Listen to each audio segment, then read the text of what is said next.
जहिया से सेल्फी हम ले ले बानी साथ में, दिनवा के छोड़ा अंगी लागे ना रात में।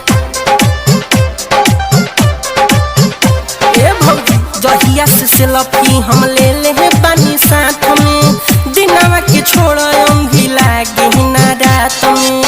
पानी से ना पेट भरे जहर लागे खाना।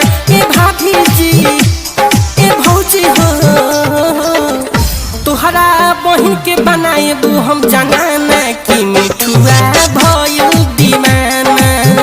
तोहरा बहिन के बनाए हम जनाना कि मिठुआ भइल दीवाना।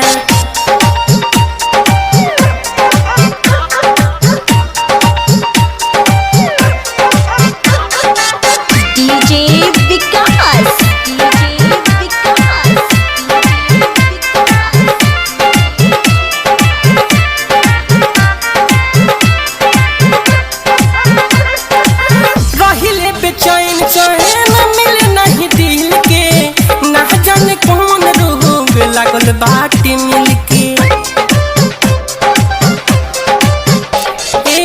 मिल खाती मना में काटता बेखुदी, सहल साहत नहीं भाभी जी हो दूरी। सोची मिलत हमरा चोली के खजाना कि मिठुआ भइल दीवाना। तोहरा बहिन के बनाइबो हम जनाना कि मिठुआ भइल दीवाना।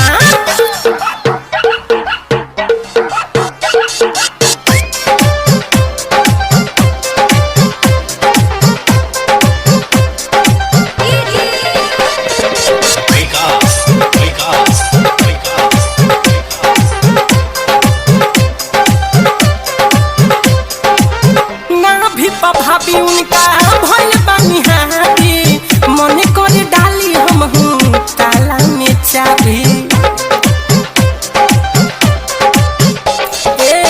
डाही टटा के से ना लाज हम बताई, शादी तू करा दो ना तो लगन बीत जाई। बतिया टारब न कर तू बहाना